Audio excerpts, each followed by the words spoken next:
Okay, welcome everyone. I'm starting the recording here for our meeting on Thursday, 6:30 Central Time on the first Thursday of May, May 6th, 2021. So we're continuing with our Zoom meetings, and hopefully in the near future we will be able to do both in person again, and we will continue with Zoom. So we'll get a chance to see some folks in person. I personally have gotten a couple of shots back in March, and I know a number of other folks have too. And so we'll see what kind of protocol we'll need. So as many folks remember, we used to meet at the old TXRX site, and they were just about to move when the pandemic hit, and they are talking to us about letting us use the classroom at their new location. So we'll be talking about that either via email or future meeting or both. So that's not a problem. Let me get going with my video here. All right. Good to see folks. It's always nice if you're comfortable turning your camera on. That's a good thing. And actually may need to add a little bit more lighting on mine. Let's see. This will help. As the sun sets here in Houston, we will be, of course, getting to dimmer lighting conditions here. So this is good. Yeah, try to, not that I'm that important here, just for you to see, but just to make it convenient for folks to see who is talking. And so a few points that I'll make here as folks are joining in. And as I've mentioned before to folks, you can use the previous registration from an earlier month's meeting to get into tonight's meeting. And that's a good thing. Makes it easy for folks. And as folks are continuing to sign in, just a few things to mention here before Dan from Neuro starts to talk. So Robert Powell, good to see you there. Would have you tell us some good things about the Mach-E in the second half of the meeting. So first off, I'll mention it was great. Thanks for the participation from folks who brought their cars and talked to the public at Discovery Green for April 18th, Sunday event there. Drive Electric Earth Day, that was. And I personally noticed a lot more informative questions from folks. So I think a lot more of the general public now is learned about EVs, they're considering EVs, and they had good questions about charging and experience. And so I think that's really good when our club members can talk to members of the public on a one-to-one basis out there. Oh yeah, we love the family edition. Yeah, our youngest club member there, right, Mo? Yeah. I think everybody who's got little windows up can see which window I'm referring to with our youngest club member there. We had a questions about Tesla's blowing up too. Okay, I don't know if somebody's asking a question with their mic or if it's just an open mic, but I heard a little bit of something in the background there. So yeah, that was a great event, Drive Electric Earth Day. Appreciate all the participation from folks. We'll see what other kinds of events we can start doing in person as more folks get vaccinated and life returns more to normal. And so there's that. Just a couple other comments as people are still logging in here. I don't know how many folks watch Motor Week. I know we all turn to a number of different news sources to read up on EV developments, but I've noticed that Motor Week, which has been around for 40 years, has started to do more segments on EVs. So this last one, so here in Houston, it plays every Sunday morning at 11 a.m., plays in different times and days of the week in different parts of the country. And it is such that this last one, they talked about the two new versions of the Hummer EV that GM is going to be coming out with. So I think a lot of folks know that trucks are going to be a new thing that's out there in the EV world, not too far in the future. And and another thing is they've got the Mitsubishi plug-in hybrid as a long-term test vehicle, and they've been finding good results with that. And so I thought that was good that they're doing that as a long-term vehicle. On another front, Texas legislation. So I encourage folks to sign up for the Evolve mailing list, and they will send you out the information when there is something coming up that you might want to contact your Texas representative or Texas senator about. House Bill 2577 was just modified, I read, to eliminate a fee that was going to be in there. And it now has something very good. Robert Powell, I don't know if you've seen this, but it is going to add electric motorcycles to the Texas $2,500 grant or credit that buyers of new EVs from Texas dealers can get. So I thought that was great to add electric motorcycles. Of course, we know that it's due to the strength of the Dealers Association that you have to buy the new EV from a dealer in Texas.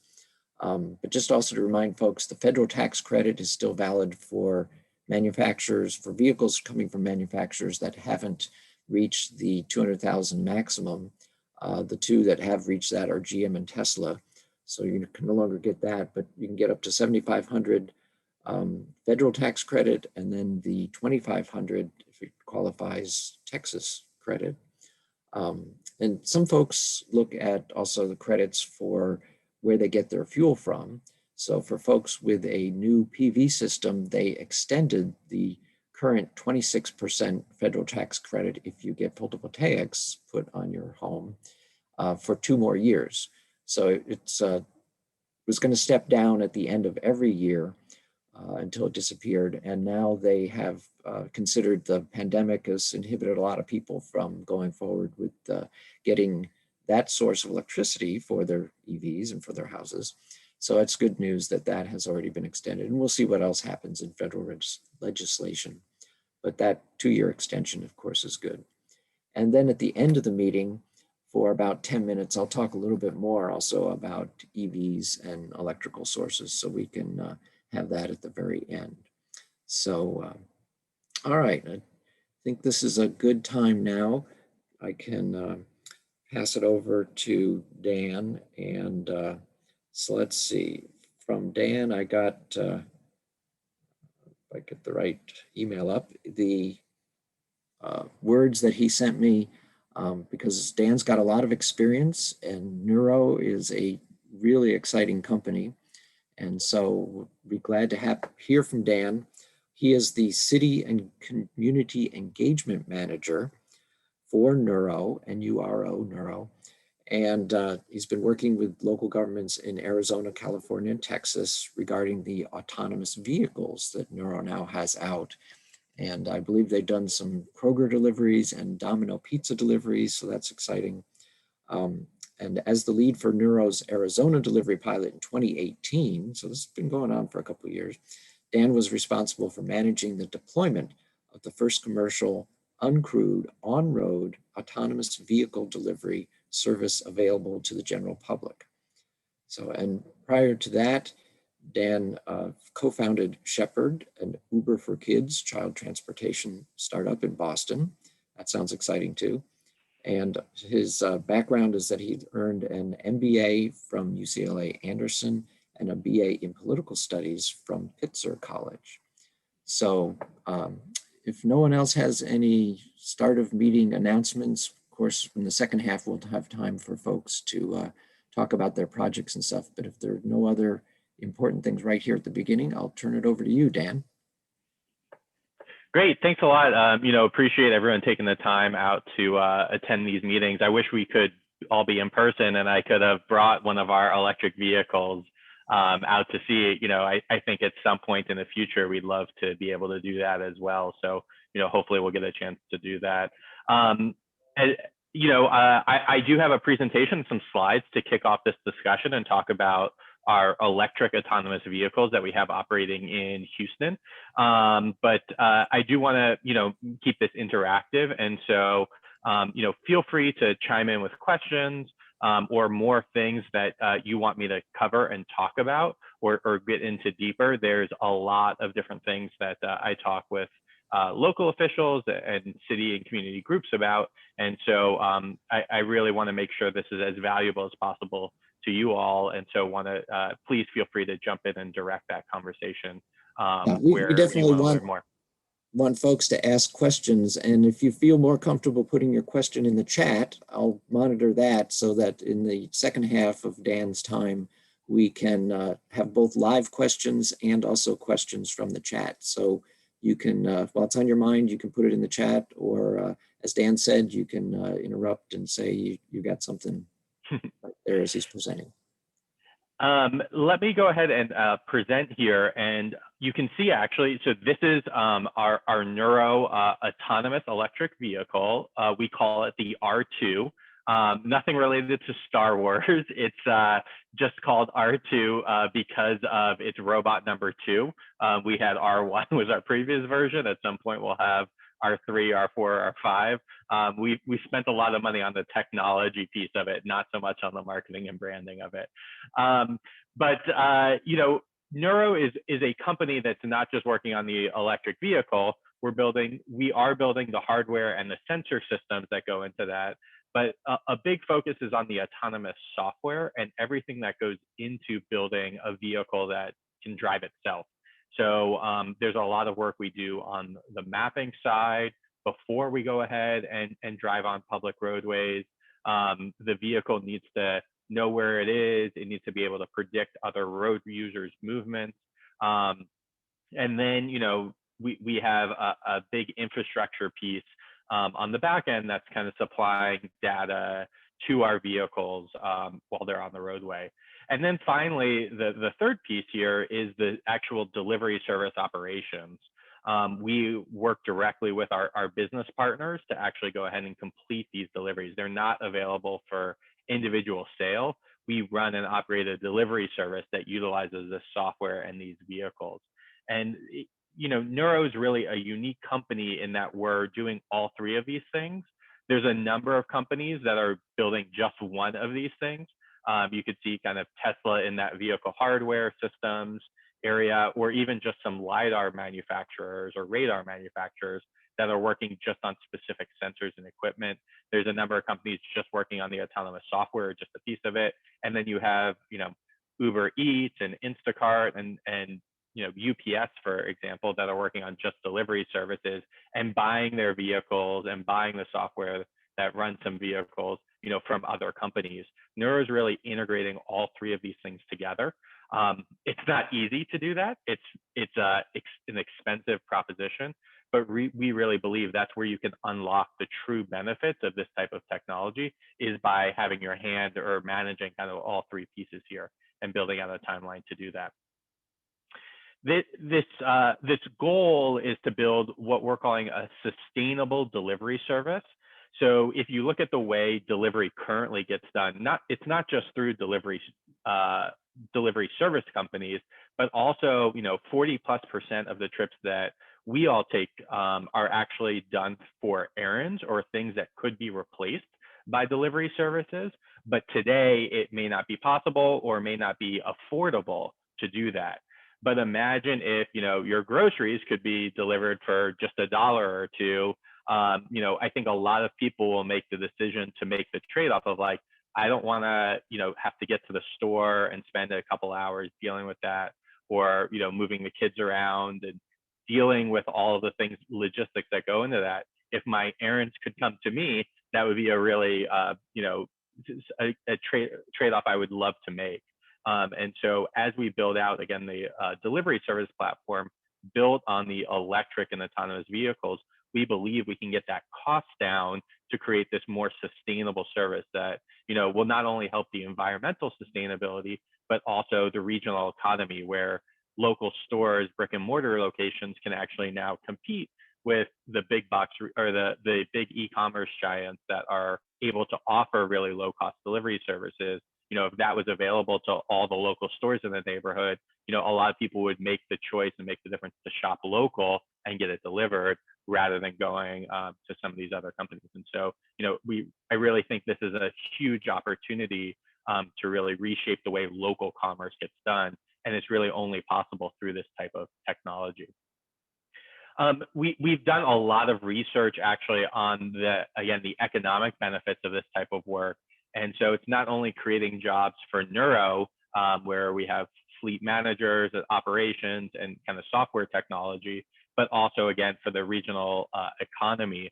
And then, there's a huge benefit in just reducing crashes and injuries that result from those types of crashes.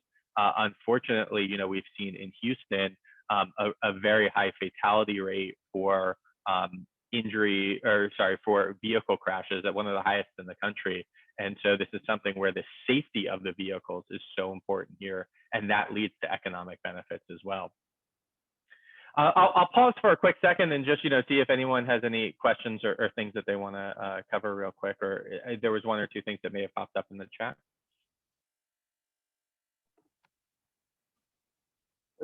I will have two questions. This is Kevin Douglas.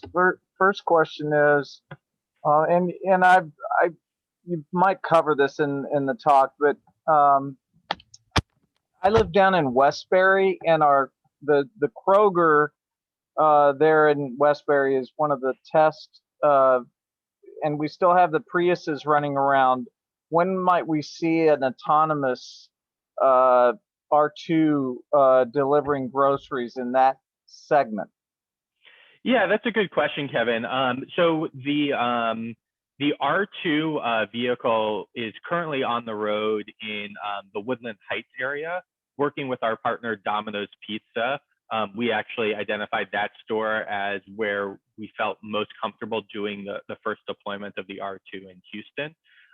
The Prius vehicles that do complete deliveries for Kroger are autonomous vehicles.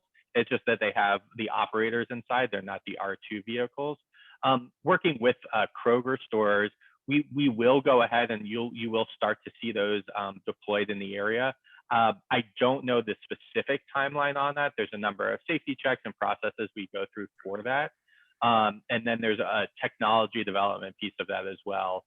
There are some lights and roadway areas around that Kroger store, especially on South Post Oak Road, that vehicles travel at a fairly high rate of speed. And with our vehicle capped at 25 miles per hour, we may not feel yet comfortable to put the vehicle just on that roadway area, where the neighborhood might be a good area for us to deliver to. Actually getting to and from the store might be a little bit more difficult. And so what happens with the Prius vehicles there is the operators can actually control the vehicle if they need to, or if they feel they need to in certain areas, and then let the vehicle run by itself in other neighborhoods. And so that's part of our technology development piece. We hope it's coming soon, but I don't know a specific time frame on when you might see that R2 vehicle in that Westbury area. Okay, and my other question is, how does the vehicle get charged, the autonomous vehicle? Is it plugged, or is it a wireless charging? Yeah, so it is a plug. So the back of the R2 vehicle here, I just pulled up the specs on it here. We've actually built in an L2 charging port in the back of the vehicle, and it can plug into really any public infrastructure or our own custom infrastructure as well. And so we actually went ahead and got charge point cards for all the vehicles. And so, we've done some testing, for example, in like Desert Valley, some hot weather testing. And so we don't have our own chargers in that area because it was just kind of for heat testing down there. We went ahead and just went to the public charging nearby, plugged in the vehicle, and got that all charged up. And so it's something that, we hope, and we're working with the city in Houston on the deployment of more public charging infrastructure that we could also plug into as our fleet grows. So it's something that's really exciting. The growth of electric vehicles helps us, and we want to be proponents of putting in that infrastructure that not only helps us, but encourages more folks to get these types of vehicles too. Good. And I knew that question on charging was going to come up. And in fact, whether it plugs itself in or a person plugs it in. So I guess from the way you're talking, a person plugs it in. Today, that's what happens. Yeah, I think you could imagine when we get, you know, thousands of these types of vehicles deployed in different regions, that becomes a much bigger issue or problem that we have to solve. One of the things about kind of working at a startup is there's always a lot of things that need to get done, and it's really about prioritizing, okay, what needs to get done right now versus what can wait for a little bit longer. And so for right now, we do have folks that are going ahead and plugging in these vehicles at our depot or at any of the public charging stations. But it's something, you know, at some point we'll be hiring folks to help us tackle that. I've seen there are a couple different ideas out there. Maybe that's something where we partner with a technology provider that's already working on some of this stuff, and we can incorporate that technology into our vehicle as well. We're covering a lot of things, but we're probably not going to be able to cover everything. Right. Okay. And I do see there are a few more questions in the chat, but how about if you continue on with your slides a little bit, because you might hit upon them, and then we'll come back to those questions. Sure. So this is a graphic here of the R2 vehicle. The dimensions of the vehicle, this again goes on the public roadway, not on the sidewalks or in the bike lane. This is something that's built to travel in the main lanes of traffic there. Its width is a little bit narrower than a traditional vehicle, but the height is still kind of what you would see in kind of a normal sedan, especially with that stack on top of it. And so it's still very visible for folks in the area, but it does have a little bit of that narrower width. And that's something that's really important, because as these vehicles are traveling on local roadways, especially with, we all know some of the local narrow roadways in Houston with cars parked on both sides of the street, this really helps the vehicle fit into the neighborhood, as well as give that little bit of extra space to make people feel more comfortable around it, whether they're walking in the street or on bicycles. And so it's something that, you know, we made that decision to do. And the doors are only on one side of the vehicle as well. So there are limits in terms of how far someone could reach into the vehicle anyway. And so again, this goes back to designing the hardware for this specific delivery purpose, and this software where no one needs to be inside of it is what we can go ahead and do.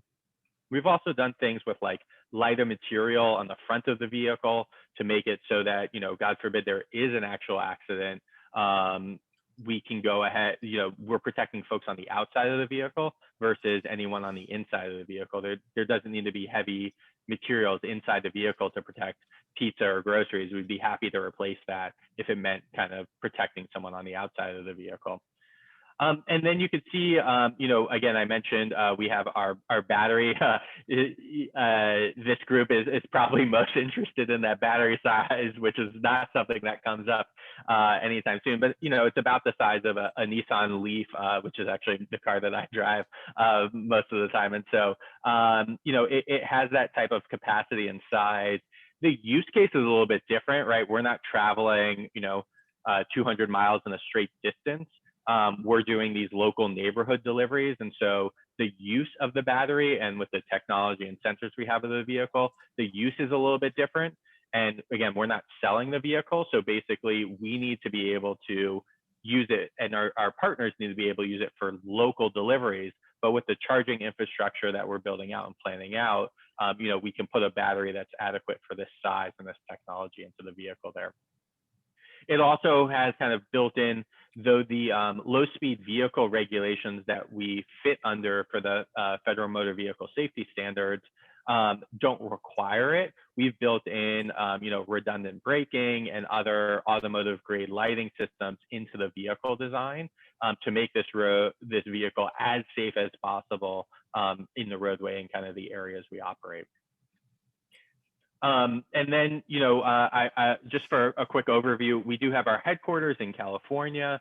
We have a private testing facility. It's actually a former basketball arena. We utilize the parking lot of that basketball arena, where we built out like a model city where the vehicles just kind of travel around and perform their missions throughout the day. And so we can test not just in simulation on our computer system, but actually on roadways It's just we limit it to private roadways before then going ahead and deploying it publicly. And so, we've been doing that for a number of years now. We had our first our pilot in Scottsdale, Arizona at the end of 2018, early 2019, and then launched our Houston delivery service in middle of 2019.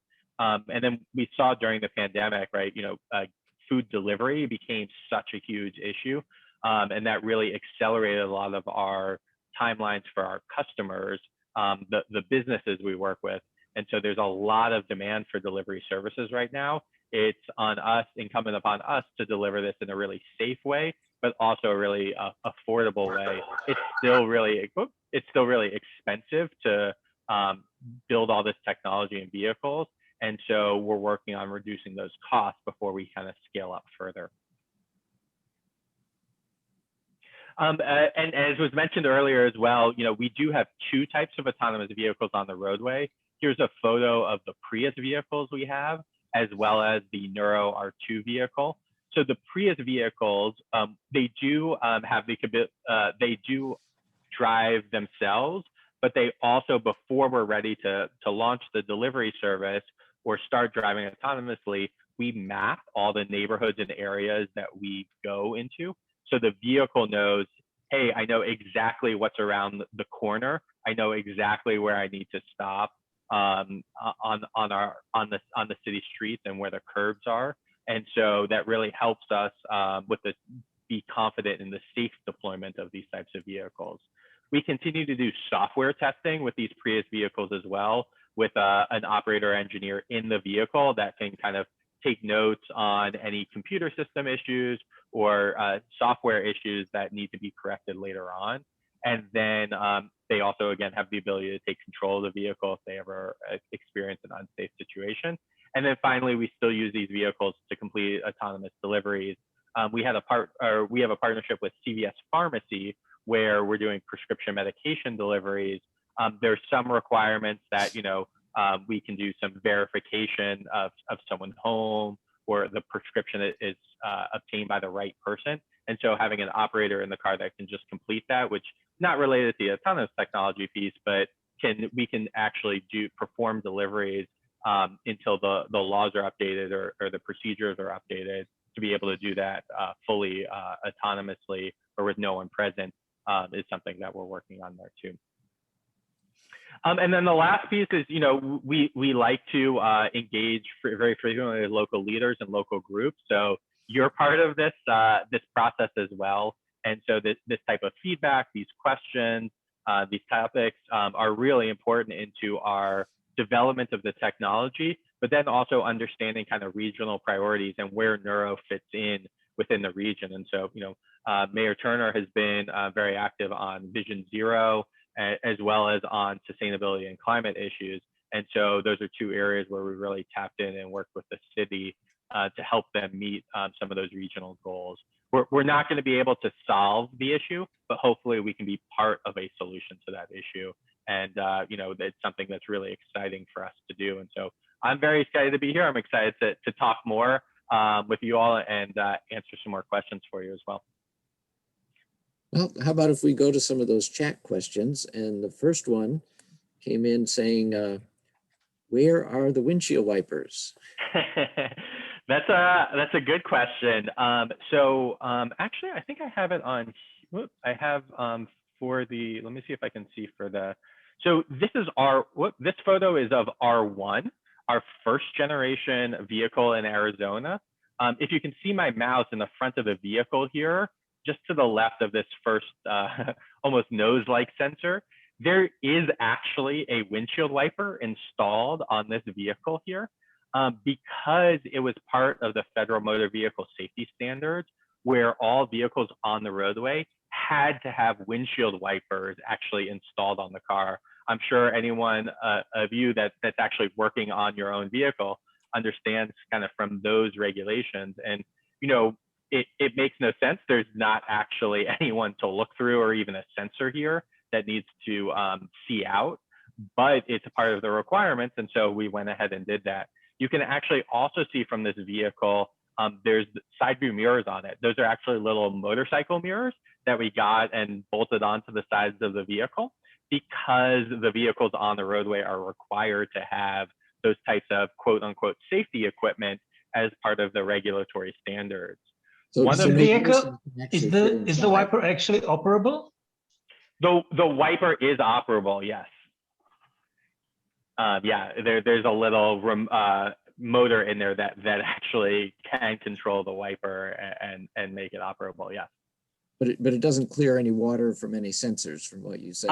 It meets the regulatory burden of the percentage of the windshield. You know, we have a little piece of glass there too that serves as a windshield, and the VIN number is visible through that glass, right? So there's very exact letters and regulations in the motor vehicle code for those types of things, and so we did what was necessary to meet those things to do that. Now, you know, we shared these stories and this work with the federal regulators as well. And most folks understand or agree or realize that kind of the ridiculousness of some of these regulations. They were definitely not ridiculous at the time, and they're definitely serve important safety functions. And so, you know, it's not something we want to ignore, but it is something that, you know, doesn't necessarily apply to our vehicle. And so actually, if you look at the R2 here, this is just a radar sensor. It's not actually a mirror. And so the R2 does not have these sensors. That's because we worked with the Department of the U.S. Department of Transportation to get an exemption for this vehicle to be able to go onto the road without those requirements that would normally be required of a low-speed vehicle. And so we are the only company that has received that type of exemption for an autonomous vehicle. And so it's something that, you know, we're working on a longer term solution and federal legislation around that. But it is something that, you know, it's an interesting story or piece that we really focused on. So from the chat, can you touch upon the process of receiving a delivered item? Sure. So you can see on here. So let me start actually rewind and kind of talk about how you place that as well. So today in the Westbury, Ireland area, you go online to Kroger.com to place an order for grocery items. The similar process with Domino's Pizza, where you go online to the Domino's site to place your order. Through that process, you actually can select Nuro as your delivery option for that order. Kroger does a lot with actually pickup services, and they actually have other delivery services providers as well. And so Nuro is one of those options. And so all folks will opt in to receiving these types of deliveries. It's not something we necessarily, you know, is mandated, but it's something a lot of folks are very excited about and eager to try out that service. And then a lot of folks actually really appreciate the consistency. We send, you know, up to the minute estimates for our time of arrival. The vehicles are always kept very clean, so you'd never really have to worry about the you know, delivery driver and the quality or the state of the food where it arrives with these types of services. It's also tends to be lower cost because as you get that text message, the vehicle is actually going to pull up on curbside in front of your house. So either on kind of the curb in front of the address or in front of the driveway is where the vehicles tend to stop or find a safe place to stop. And so they will go ahead and pull over and stop within that area. You'll get a message that the vehicle has arrived. For some folks, particularly in Arizona, where there was a little bit more of an elderly population that didn't always have smartphones that could receive the text messages, we installed a process where you'll get a phone call, an automated phone call, letting you know the vehicle's parked out front and asking you to come up and pick up your items. When you approach the R2 vehicle, that area in the middle of the vehicle, that black area, is actually a touch screen. It's set back from the vehicle to avoid glare or kind of issues with the deterioration of that vehicle from being in front of the sun.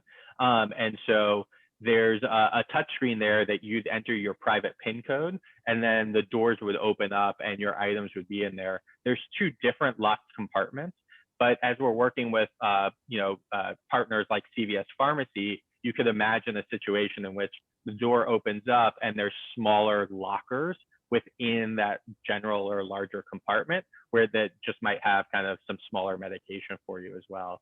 And so part of the process right now, as we're going through experimenting and piloting the service, is learning about that from working with these partners. And so that's why these commercial pilots with real people in real areas are so important for the development of this technology. There's a lot of companies that are working on this technology. There's very few that are working on the commercialization of this technology. And that's still a huge issue for a lot of companies to figure out. Okay. So for the delivery process, people interact with that screen and then it opens a door? Yeah, exactly. And, there is an opportunity. We do have the vehicle R2 when it's not doing deliveries for Domino's. Right now, it is actually in the Woodland Heights area where we are happy to give demonstrations for folks in that neighborhood or in that area. And so you can actually try putting in a PIN code and the door opening up and seeing what that's like.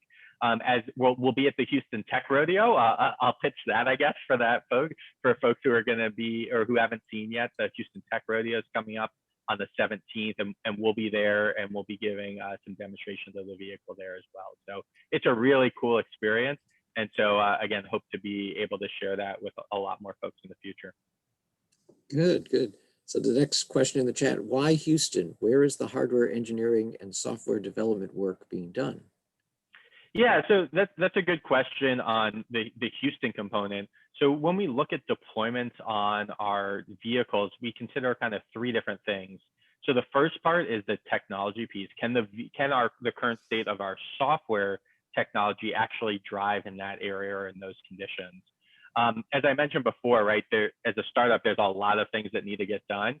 By crossing off driving in the snow or driving in heavy rain, we can still safely deploy a real service that folks can use while not dealing with those conditions. So, the weather in Houston was something that we saw as something that, we wanted to be able to test our vehicles with while still being able to drive, not necessarily, besides the freeze in February, not driving in the snow as often. So really, that's the first thing we look at. Can our vehicles drive in this area? The second piece is on the policy side. Can we legally operate these vehicles in this area? Though our company's headquartered in California and we have a lot of our engineering work just has been located locally there, in the past, it's where a lot of the talent has been. And so that's where we've gone as a company. Now with folks being remote, we're able to spread that out a little bit more. But the policy regulators in California, I'll say, are a little bit more thorough in their evaluation of these technologies. But we made the decisions to deploy the commercial service outside of California, in Arizona and in Texas, where we had a little bit more clear regulatory clarity on being able to operate not just the autonomous technology, but the delivery service as well. And so that second area is really the policy thing. And then finally, the third piece is the commercialization piece of it. Are there enough customers? Are there partners that are interested in working with us in that area, or do any of our existing partners have operations in that area? And for Houston, the diversity of the city was something that in our work with our partners, we were looking to pilot and test out, does this work in a lot of different communities and a lot of different neighborhoods? Is this something that, a lot of folks will want to try and will want to use as the technology grows? And so that was something that we had questions about and our partners had questions about. And so by piloting this commercial service in Houston, we're able to get a better sense of those answers and then things that we want to improve as we look for other areas to expand to. Good, good. And thanks to Colin, he put the link to the Tech Radio in the chat so people can find that. Oh, great. Thanks a lot. Yeah. So yeah, it looks like they question. have a fantastic lineup there. We're really excited to participate in that. And, it's something that I know the Tech Radio is really focused on the innovation piece in the tech sector, but there's a lot, with NASA being right next door as well, there's a lot of work with like school groups and other groups that we want to work with to go ahead and improve the education, really inspire people to get excited about these types of jobs in the area. Right. Yeah. The young people are our future workforce. Yep. So next question. Elon says LiDAR is a crutch. Agree or disagree? I see LiDAR as um, more than just a sensor. I'm not prepared to get into a Twitter battle with Elon. I will say though, Neuro believes that the sensor fusion and the multiple sensors kind of layered on top of each other is a way to safely deploy the first kind of versions of these technologies. And this technology is so important, has so many benefits, that we want to make sure we're going about this the right way. And so, we've made the decision to do that. Yeah, and then of course it gets into computational power and so forth. I don't see any particular words there on processors or anything, but obviously you have enough computational power to handle the inputs from the sensors that you do have. Yeah, I mean, it's something that continually evolves too, right? As we, improve sensor functionality, as we add new sensors, as different types of sensors are being developed, it's important to have that flexibility on our testing platform. That's one of the great things with the Prius vehicle that we retrofitted is we're, a lot of modular components that we're able to replace and test out. And so on that Prius vehicle frame with a safety operator in the car, you can actually go ahead and test out different locations for sensors or different sensor types and run the software and run the system safely, before making the decision to then go into the manufacturing process of these vehicles in the kind of its final form with R2. Yeah, so jumping to the very most recent question, what computer core are you using? Do you happen to know, or? I don't think I'm able to share specifically what that is, but we do partner with a number of kind of well-known component manufacturers for that computer core and computer system. Okay. And again, as things continue to improve and upgrade, right, we have the ability to upgrade that as well. Yeah. And also from Robert, any thoughts on going to wireless charging?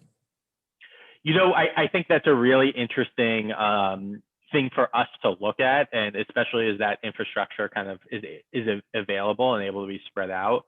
I don't think I'm able to get into too much details, but we are like exploring a lot of different things for future versions of these types of vehicles.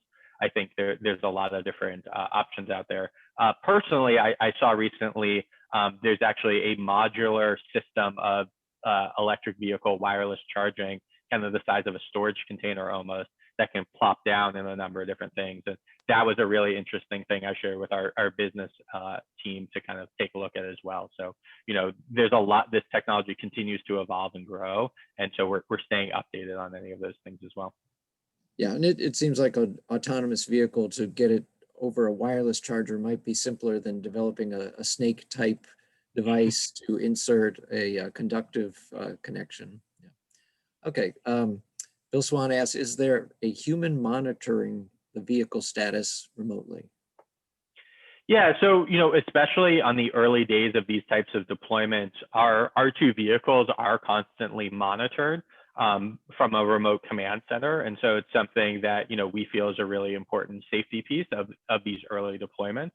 As you grow and expand, as we have more vehicles on the roadway, and we look to kind of lower operating costs to be able to deliver these services kind of more broadly, I think that kind of status or monitoring will change or will adjust over time. But right now, we do believe I do believe we have a remote monitoring system for all of our vehicles.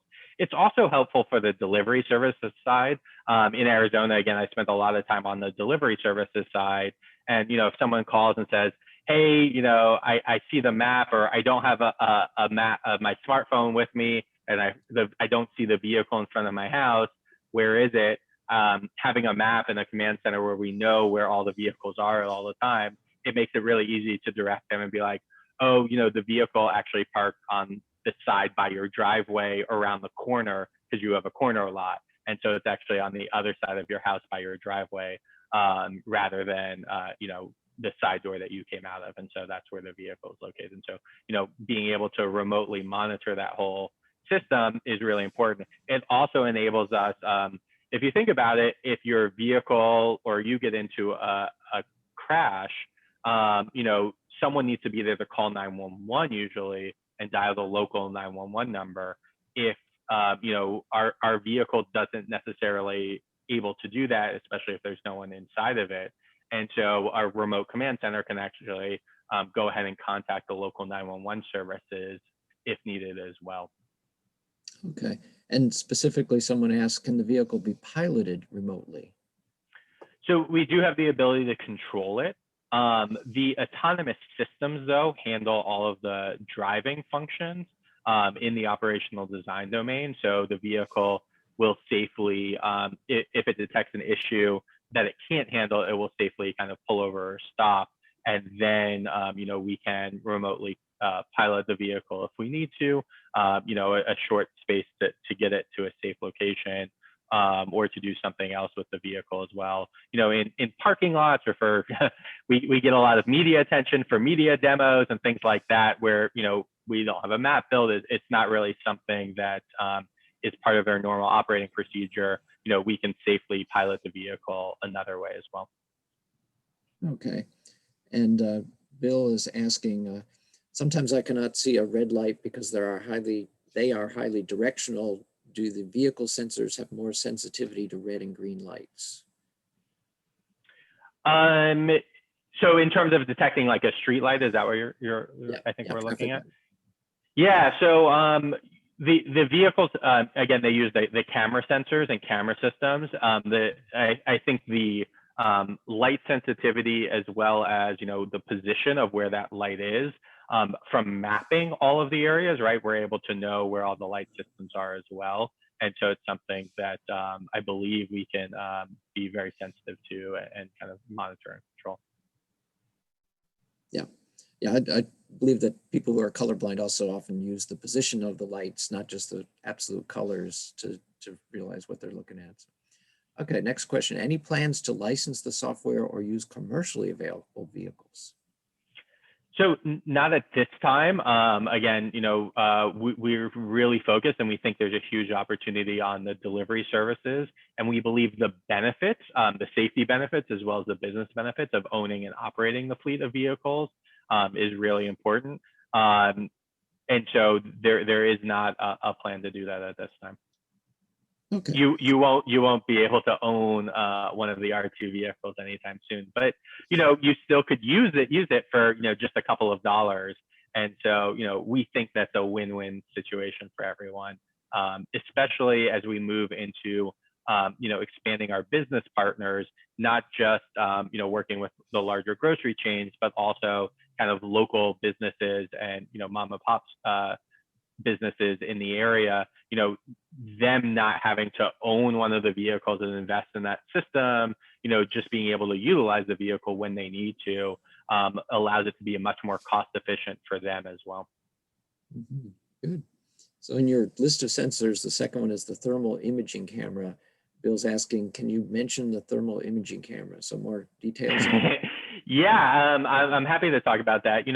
It's not something that I've heard talked about much in the autonomous vehicle industry, but that is another kind of safety sensor that we feel could be really useful, especially at night, when it may be harder to see folks utilizing kind of traditional camera sensors.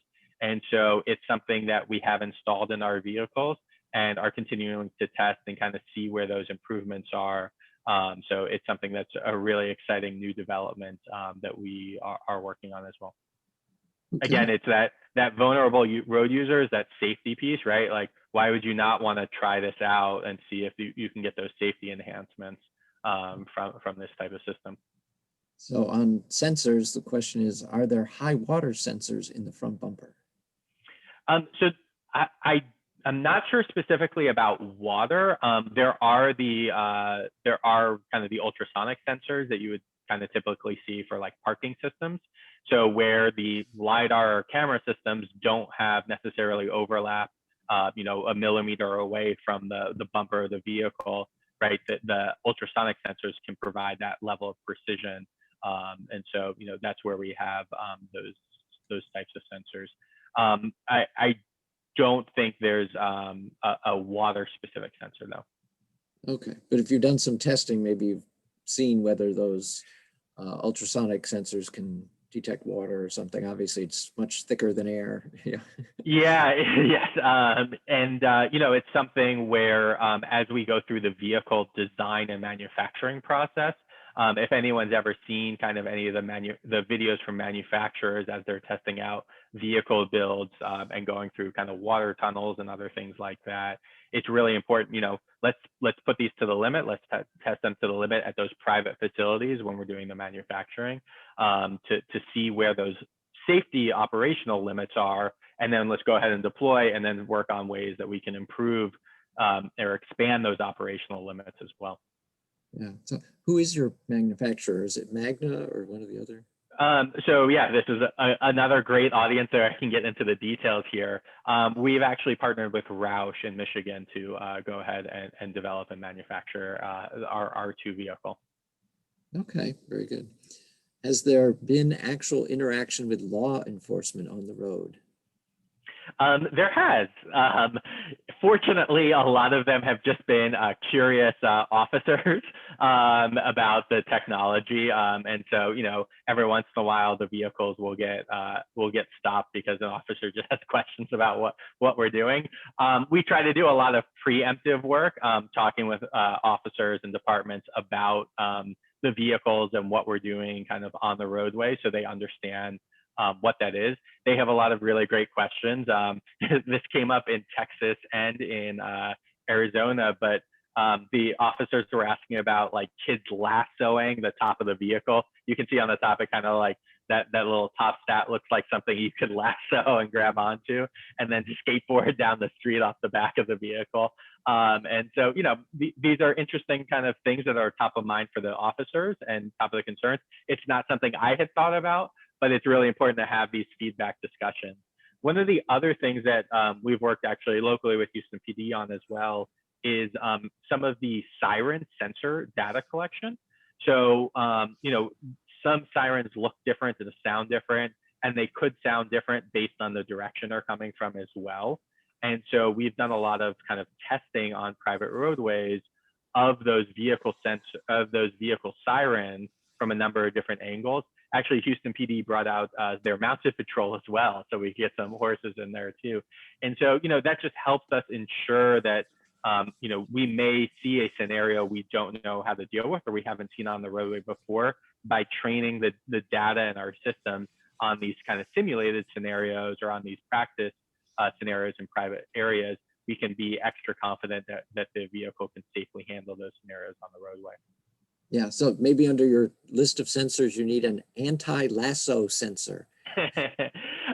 Fortunately, with the other camera sensors on the vehicle, right, we're able to detect and kind of sense the tension or kind of the weight, extra weight on the vehicle because of that.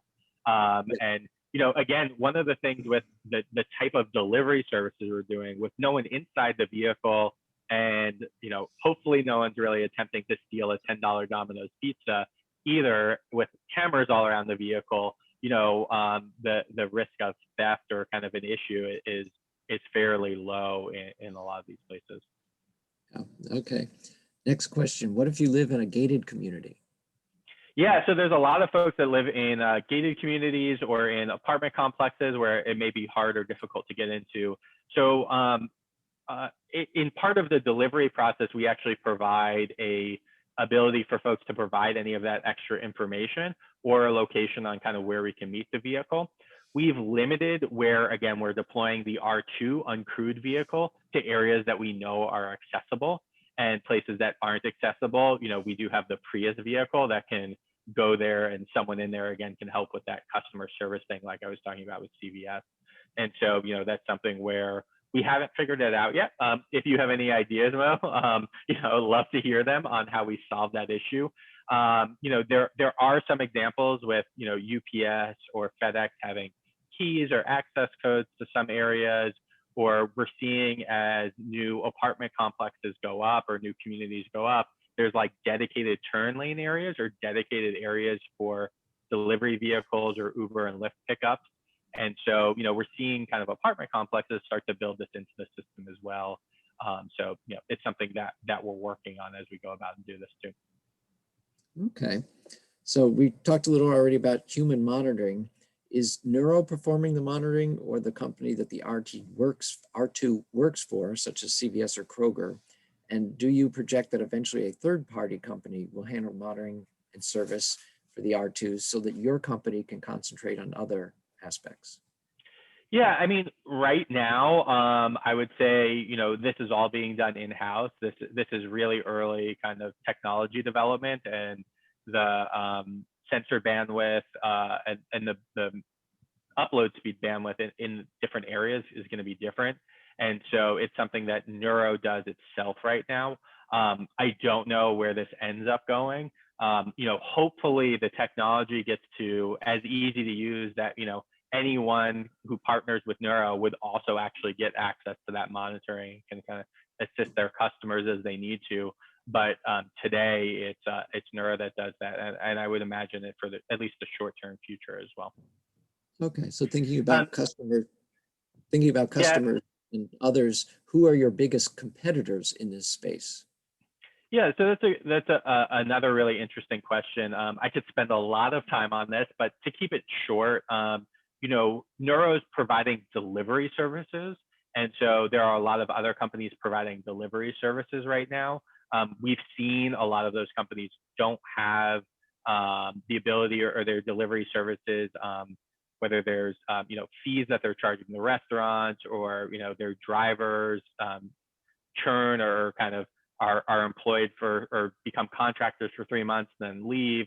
They're really, again, not sustainable, and Nuro is trying to build that sustainable system to compete with those types of companies. But there are a lot of companies working on autonomous vehicle technology that could one day also provide delivery services as well. And so, you know, that's something as well that is in our mind on this space as well.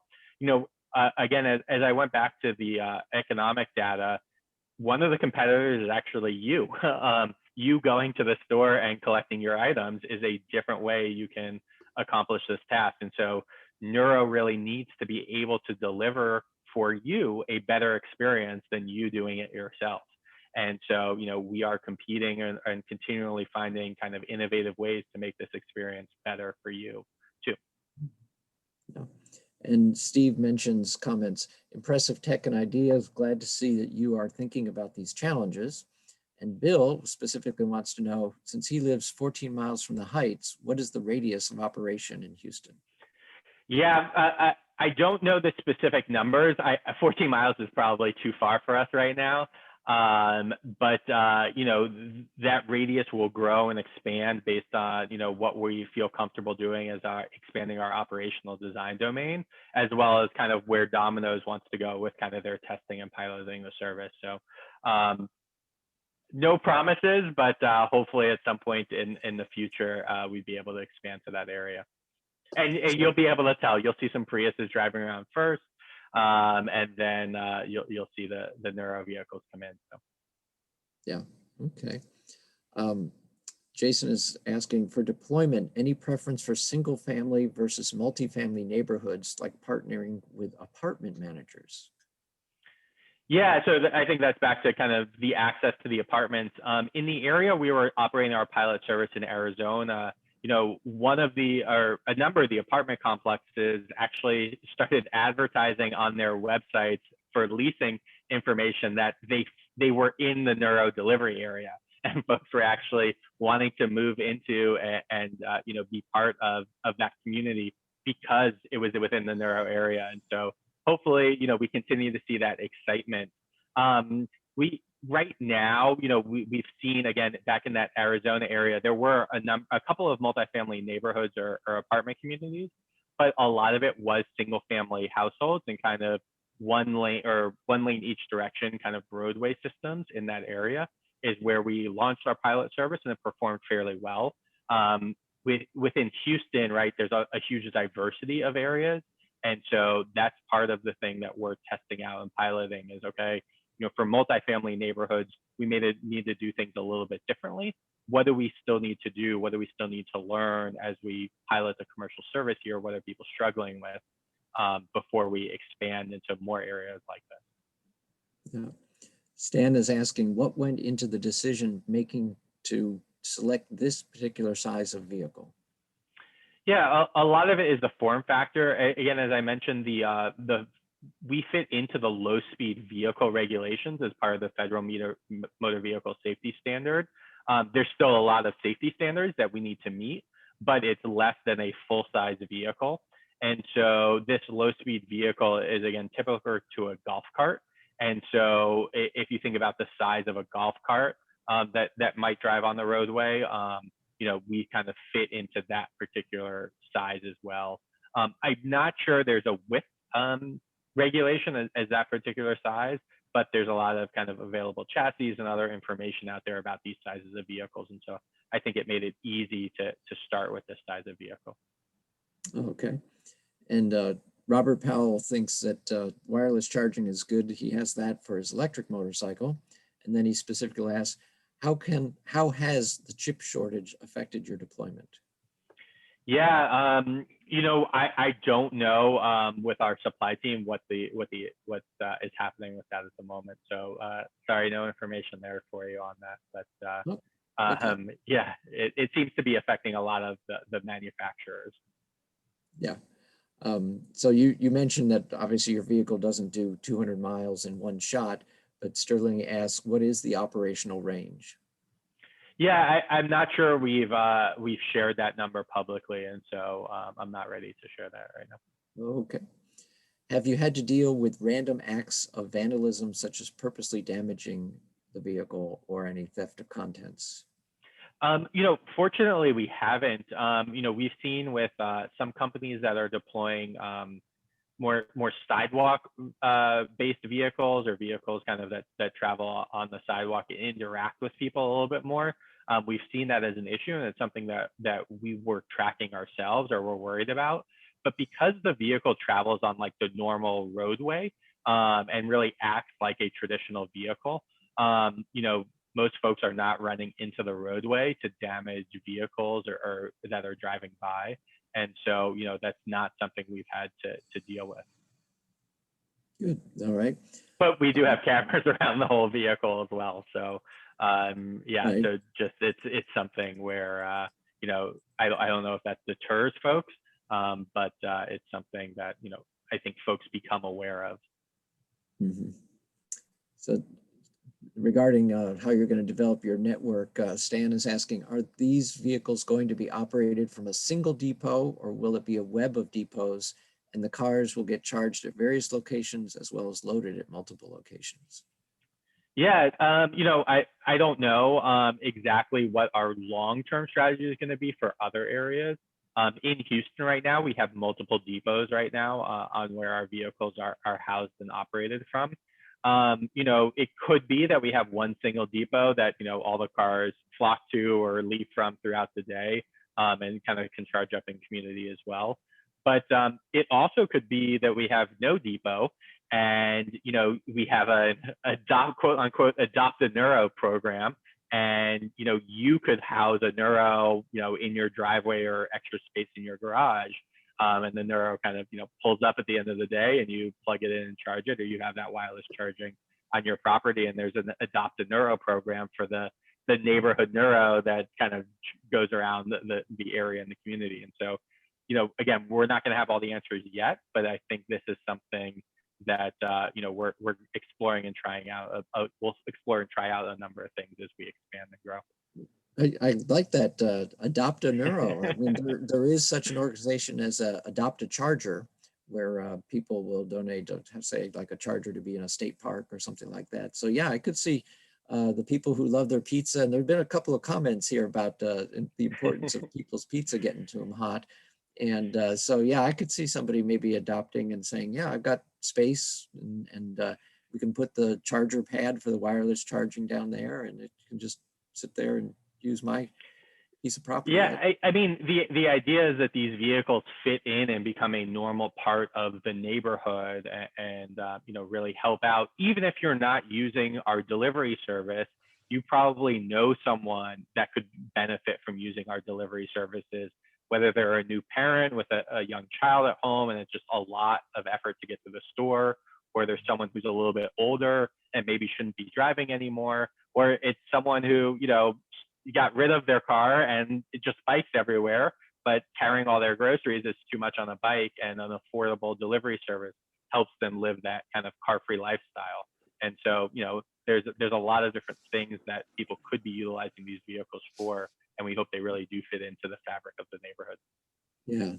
So I can imagine, you talk about Adopt a Neuro. We know how people like to stick a sticker on the back of their laptops or something like that. You might end up with a neighborhood sticker out for people's favorite neuro, so they recognize it as, their neighborhood's neuro bringing food to, as you say, somebody who can't drive anymore or something like that.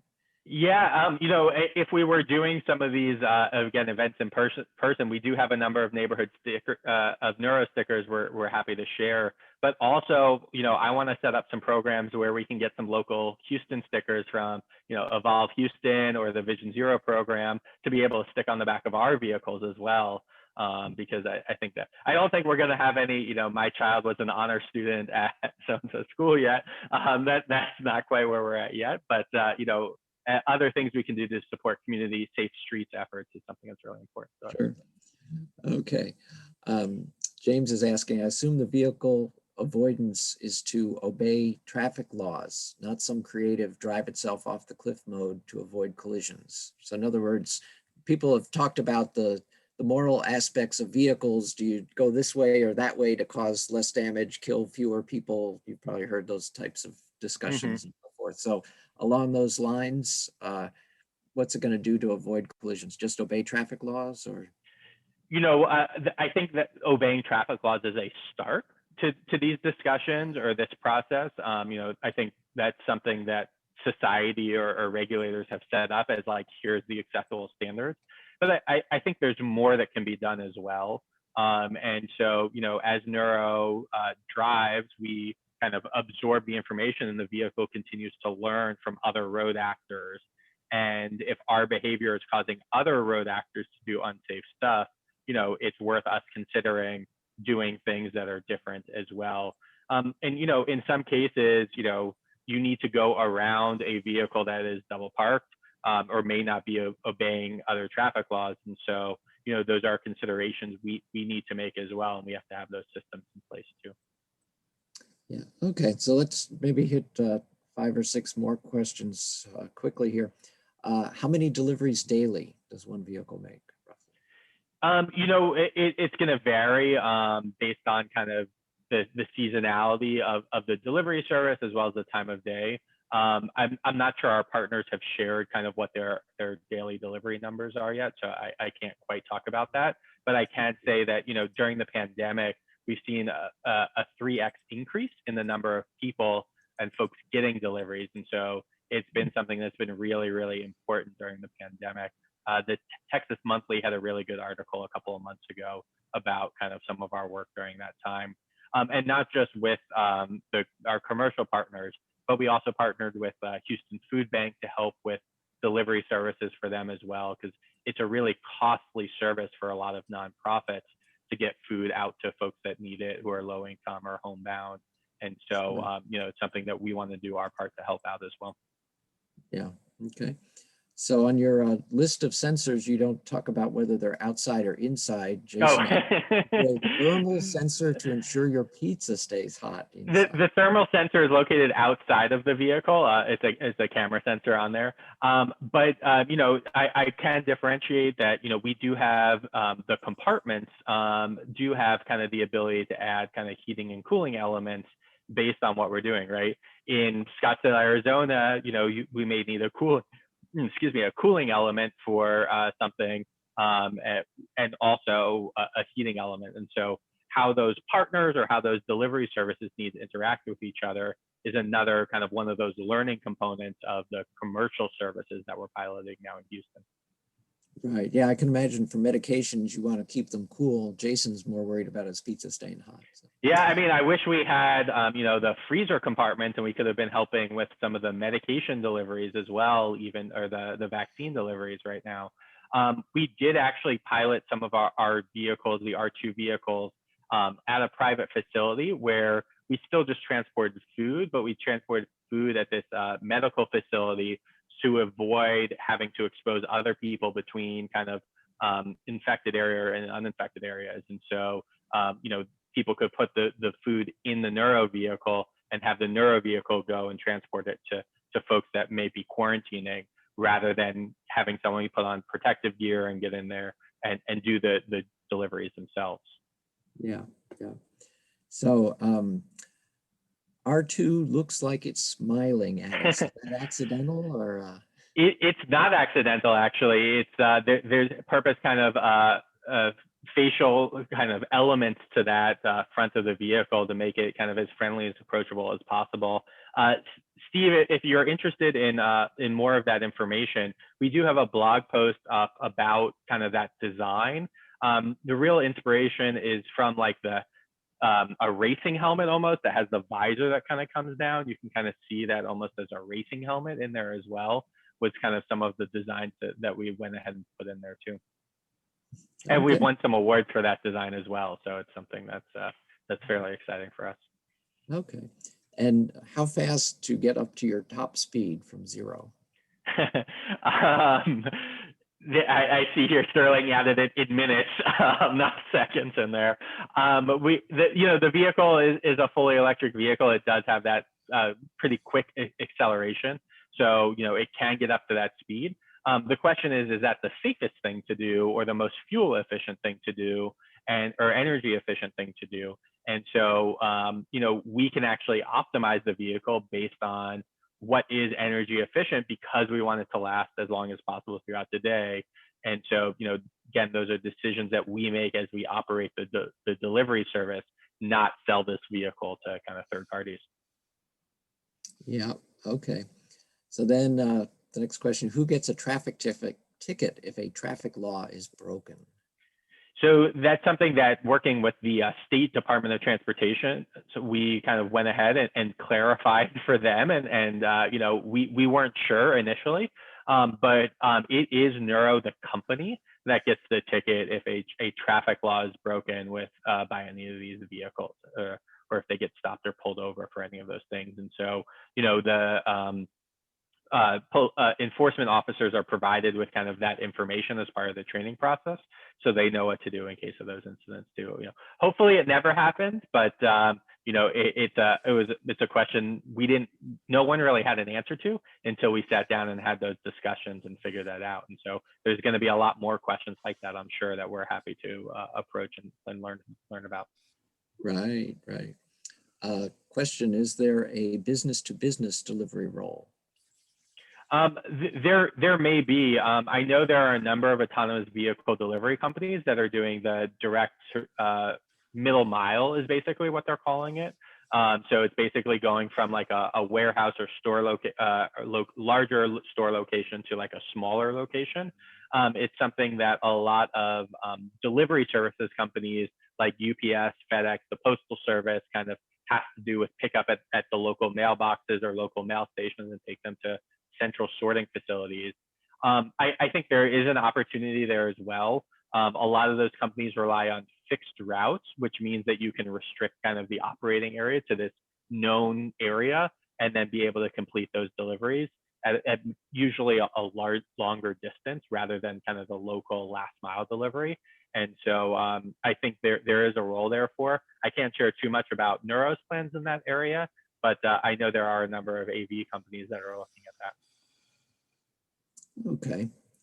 So down to the last 4 questions, and then we'll thank you and cut it off. How deep of water can it navigate?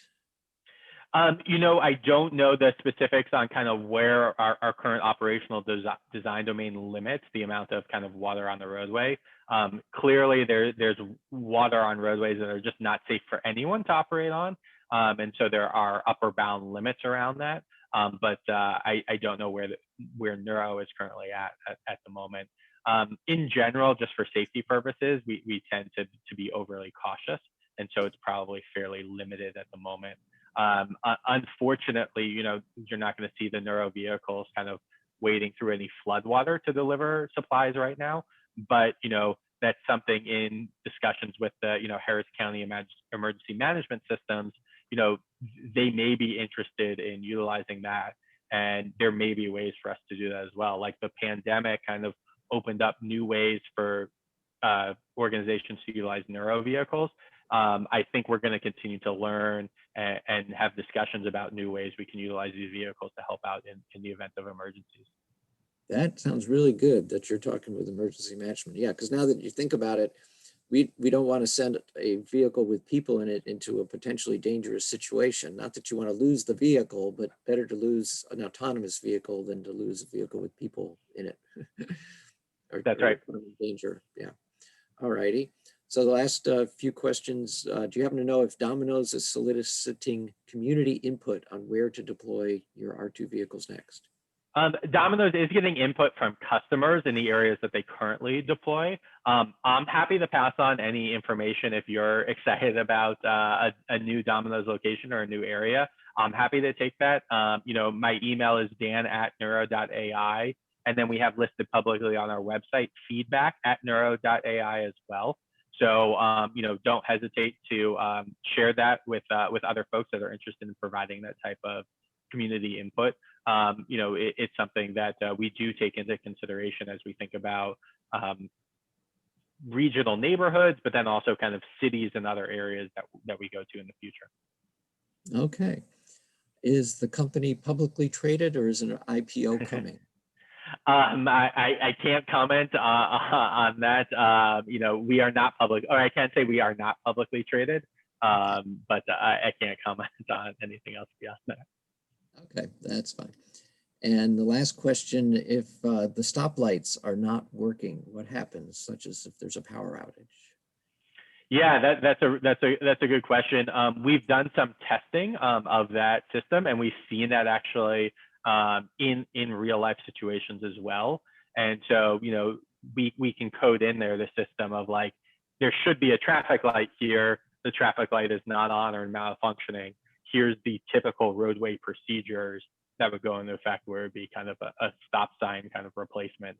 And so because we've coded into the system, this is how you act in the event there's a stop sign. You can treat now this intersection as a stop sign intersection. Even if it can't see a stop sign present there, we can code that in. Same thing's going to happen, right? After the storms, we know there are a number of trees down, a number of roadway, street signs could be down as well. Just because there's not a stop sign present up doesn't mean that intersection shouldn't be treated as a stop sign intersection. And by building out the map system and knowing that there's supposed to be a stop sign at this location, it really, again, helps improve the safety of all the road users in the area, not just kind of the neuro systems. And if a temporary stop sign has been put up, will the cameras detect it and add one, so to speak, to its mapping? Yeah, exactly. That's kind of that layered approach, right? The layered sensor approach, right? The cameras don't see one, but the map sees one. Let's go ahead and make a decision to do that. Or the cameras see one, but the map doesn't see one. Let's either go ahead and let's safely pull off and stop because there's something else or someone could be trying to trick the vehicle. But there's also construction work and other things that are out there as well. So this is a good example of a time when the vehicle could be unsure of what to do. It could call for help for a remote command center, and the remote command center can give it directions or instructions on kind of what the best process or approach is. Okay, yeah, you read my mind, because then the next thing is beyond a legitimate temporary stop sign being put up for construction or something, you could have somebody trying to play games. Yeah, again, it's not something we've seen happen yet, but there's a lot of kind of what if scenarios out there. And there's a number of academic research that's done some work on this. And so, again, that safety system with our mapping system layered on top of the sensor system, you add that extra sense of redundancies in there as well. Okay, very good. So any maybe one last live question? Otherwise, we'll let Dan go. This has been great, and good to see that you've got the vehicles out in real life here in Houston. And great that you mentioned your email address and your website so that folks can continue to interact with you and maybe promote their neighborhood is another place to be added in. Just real quickly, Bill is asking for remote communication, what format do you use? Oh, System? sorry. The remote command stuff is done I would say probably over the cellular network, but I'm not sure. I don't have the technical pieces to know exactly what that is. So, again, with that, I'll just lastly mention, again, there's a lot to talk about, but, our partnerships or possible partnerships with telecom companies as well. So, 5G network rollout or kind of other smart city infrastructure are additional avenues where we're continually working from folks. Neuro is able to do a lot. We're not going to build out our own mobile cellular network.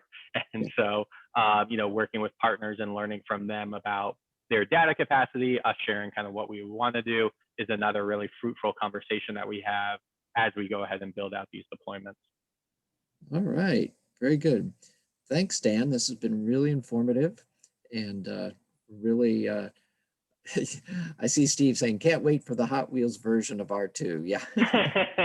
I can't, if you know anyone over there, Steve, let me know, or anyone wants to make any models for us, let me know. I think we would love to see that as well.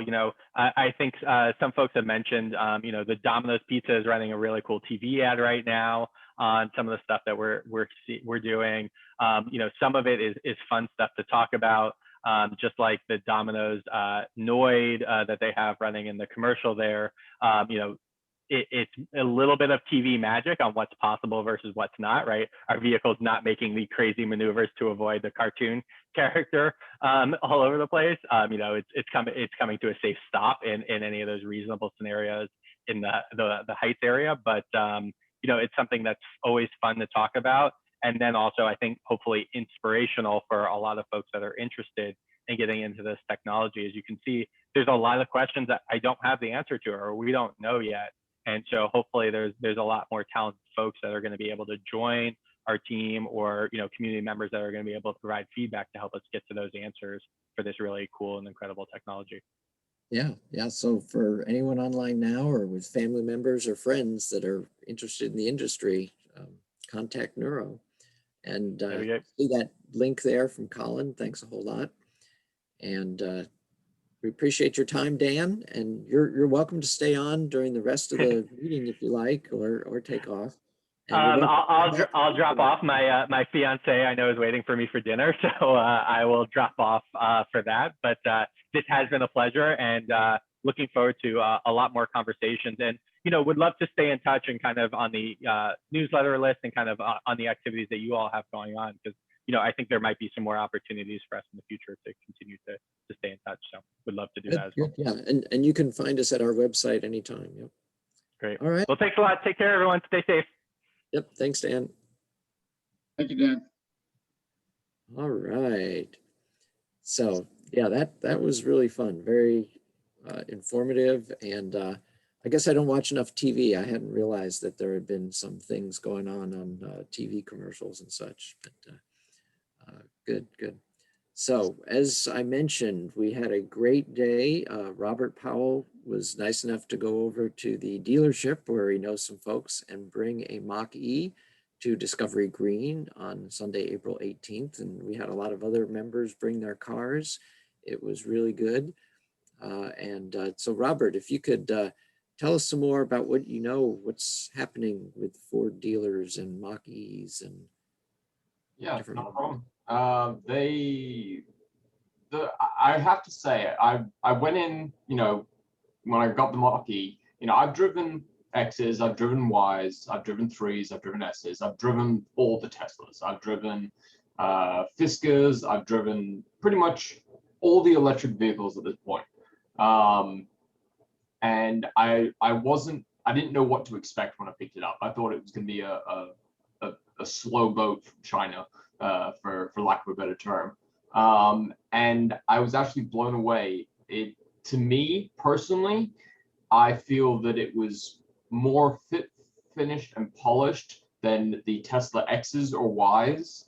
And I have it on the fact that I did race a X and I did race a Y, and it beat both of them.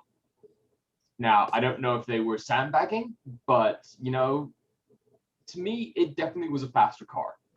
And it felt more polished than an X or a Y, in my opinion. And the fact that, on one of those said trips, I had 3 other adults that were, we'll call them rather large individuals with extreme gear on. They were police officers, so they were fully vested. And, we probably had an extra 300-400 pounds in the back of just gear, and it still handled just fine. So the dealerships do have them. I know for a fact that Legacy Ford down here in Richmond has 4 of them on the lot right now. They just received another one the other day. I got to see it, drop off the trailer, and was very impressed when it dropped off. The great thing about them actually is that they're really cheap. They're not Tesla crazy expensive. So the one that I was driving was the premium edition, premium with the extended battery, which is 88 kilowatts, which is good for about 300 miles of range. If you're not driving it like I was. If you're driving it like I was, it was probably more like 200 miles. And the premium base with a 66 kilowatt battery is $47,000. Keep in mind, on top of that, you still get the $7,000 in tax credit. So you're sub 40,000 for an EV car that does 250 miles of range, and does it handily, I might add. They are available, and I mean they're dropping in. They're not like F-150s, which are dropping in by the truckload, but they are trickling in. And Ford, being Ford, has actually, they've planned the chip shortage, or they've accommodated for the chip shortage to allow them to still continue manufacturing. They've had to shut down some of the lines to reduce a little bit of the influx, but they have been able to still keep a good outflow of product even with the chip shortage and everything.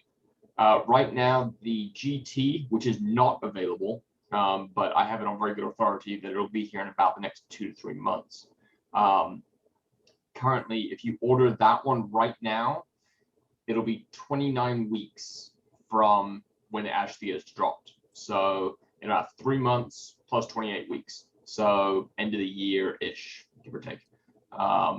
So, I mean, that's not bad. You could have basically a 0 to 60 in 3.5 or somewhere around there, a car that carries 5 people and, looks really nice, actually. I was astounded at how many people were taking a look at it, and it wasn't until I said this is the Mach-E that they had an idea of what it was. There's no, people don't have a concept of an idea of what it is. So it's really interesting to see. And do you know if we can actually do test drives, or are they? You can go to the dealerships. Mac Hike has one on their showroom floor that's available for dealerships. So all the Ford dealerships in Houston were doing something called mannequins. And the mannequins are designed for actually doing test drives. All the dealerships that signed up to get mannequins were also provided EV chargers as well. Added benefit is now that most Ford dealerships have an EV charger if you need to go plug in your Leaf, or your if you've got a J1772 adapter for your Tesla, you can go plug it in and get a charge. They're not the greatest chargers. I think they're level 2 6.6 kilowatt chargers, but they're not bad chargers. They do well. So Okay, so both Mac Hike and Legacy will let you do. Yeah, Mac Hike will let you do one. Legacy will let you do one. And if you go to the Legacy, and I happen to be working from home that day, let me know. And this goes for anyone else, and I'll gladly come down there. I have been running a program with the dealership there to service techs. No, they actually don't have any techs yet. They are getting certified. I do know that for an answer, Sterling. But if you're coming down, this way to Richmond, or if you're coming back to any of the other Ford dealerships in the area, let me know. I have been working with Legacy Ford down here to get their salespeople more trained and more, up to speed on things, because, Ford is bringing back the Lightning brand for the new electric F-150 pickup truck, which I think is going to be a really interesting, feature for them to add down the road. And then, we have the Ford Escape electric coming. We have the Ford Edge electric coming. They've got a great selection of electric vehicles coming, and I think it's going to help them out in the future. So. Okay, good. Yeah, if anyone has questions for Robert, type them in the chat or just break in verbally. So you mentioned how you expected a slow vehicle, but found out that they really did a good job engineering a fast vehicle. It hauls. I definitely will say. It definitely was. It definitely hauls ass when you step on it. Jason, if you want to hang around, I will. I'll shoot you my cell phone, and you can give me a call.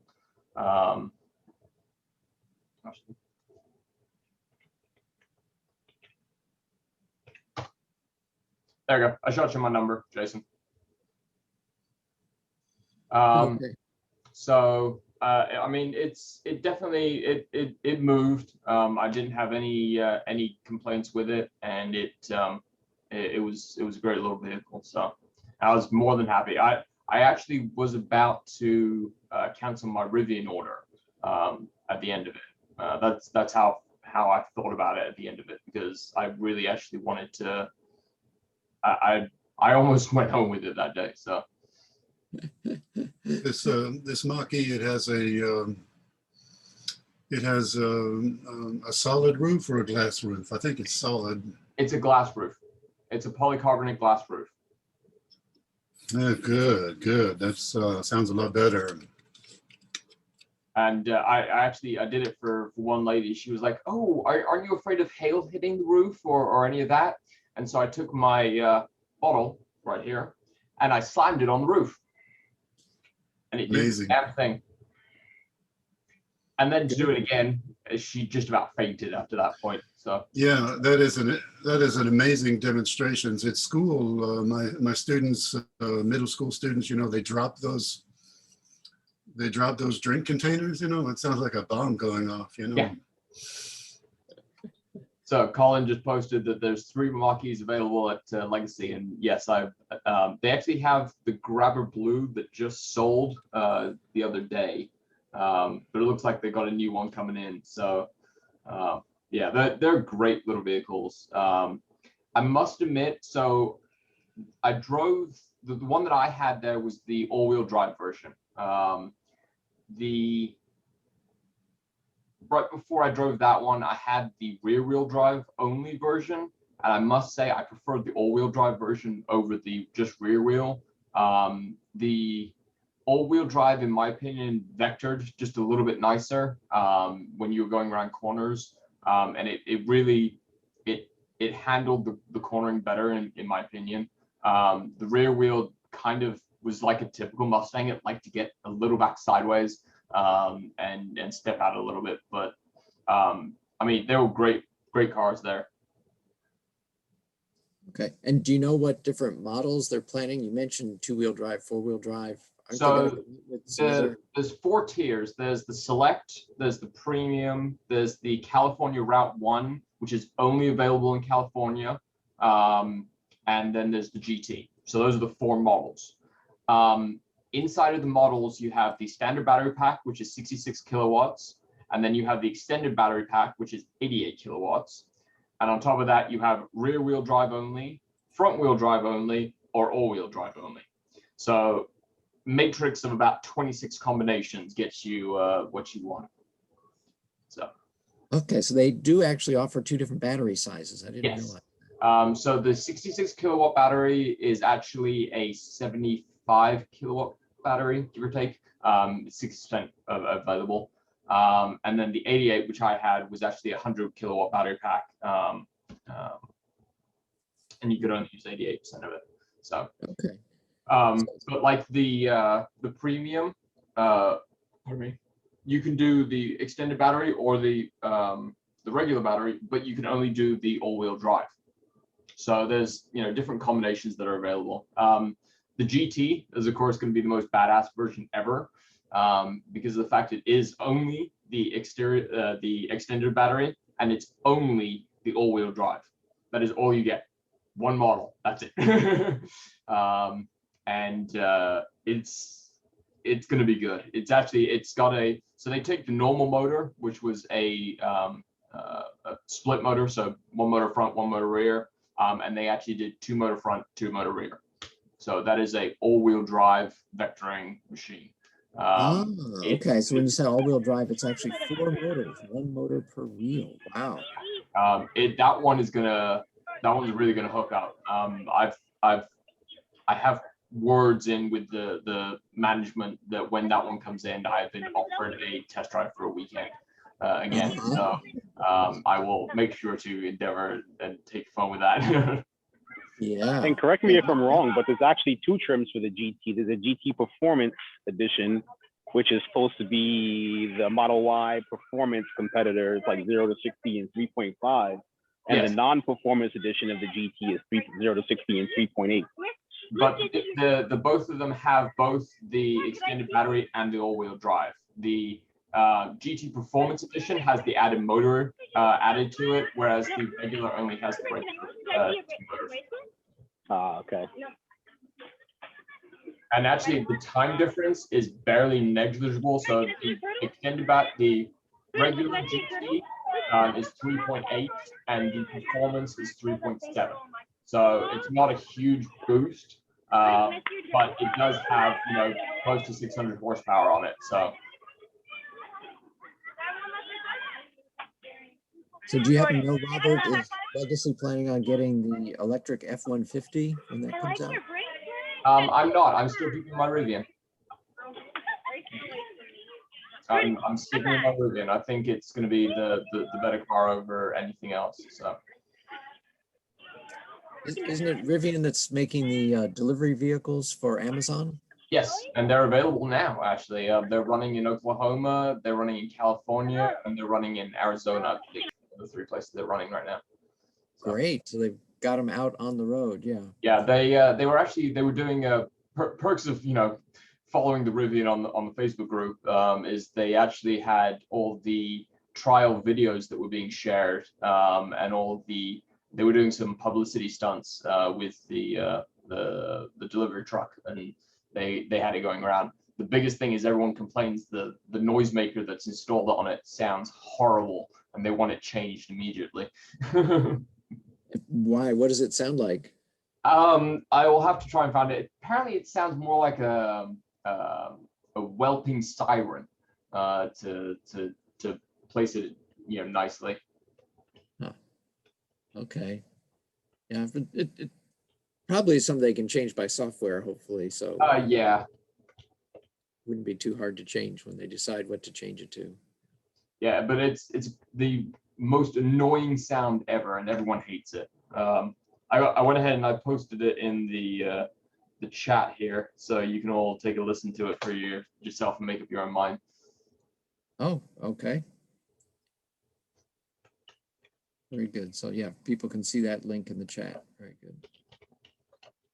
Is that noisemaker silenceable? Sterling's asking.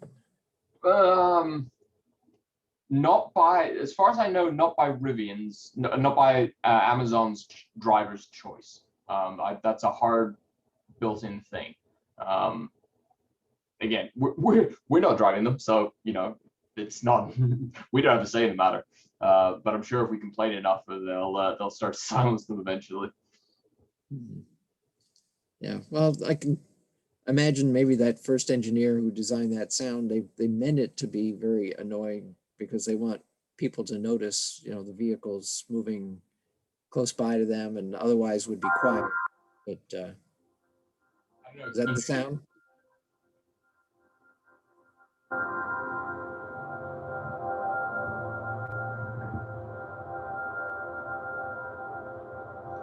Again, really annoying. Yeah. Really annoying. As it goes on, the annoyance level goes up and Yeah, up and up. that's about 10 seconds. That's all I can stand. I'm done with it. I Okay. personally, I really, really, really don't like it. I wish that they would. I would go for a siren. You know, a wailing siren or something would have been more preferable in my opinion. But they didn't ask me, so. But no, I'm still keeping with my Rivian. Pre-order number 2,318. I cannot wait. Very good. Very good. Yeah, but we hope that you're willing to bring it to one of our in-person meetings when we get going again here. Absolutely, and hopefully by this time next year we'll have we'll have the Earth Day again, and I can bring it up to that one too. So. Oh yeah, great idea. Yep. No, we my wife and I were talking about it the other day. What we're gonna do because she got a brand new Bronco, and so we're actually gonna take her Bronco and we're gonna take my Rivian the first day that we get, or the first weekend that we get it, and we're actually gonna head up to Austin and go and do the rock road off-road tour up there in it. Good. Good. Get some dirt on those tires. Right. Right. Very good. Do other folks have either Rivian or one of the other EVs that are coming out under reservation? Just was wondering if we have any other potential Rivian owners. We've kind of slimmed down to smaller number To the of core. folks at the end. Right. Right. Yeah. That's okay. Yeah. So yeah, as far as different vehicles of the folks that are on, I know we've got the Chevy Bolt and of course, a number of Teslas and some future owners. Stan, I've forgotten what a vehicle is that you drive there in New Jersey. But yeah, we'll see as these new vehicles, Rivian and so forth, come out. Yeah, I think the numbers are just going to go really up and up. But there was an interesting comment by a representative of a Ford dealership whom I spoke with at the Keels and Wheels event. I'm not sure how many folks are familiar with it, but in Seabrook every year. Yeah, okay. Yeah, since I saw you there. But in general, to this group I'm speaking, that's an annual event at in Seabrook for raising funds for charity. And so the keels are the boats that they have out on display, and the wheels, of course, are the classic cars. And it's always great to see the ones that they have out there. And so this year, there's a Mustang Mach-E. And so there were a couple of dealership representatives at the table. So I was chatting with them a little bit. If I'm not mistaken, that was Mac Hike, wasn't it? I don't remember offhand. I want to say it was Mac Hike.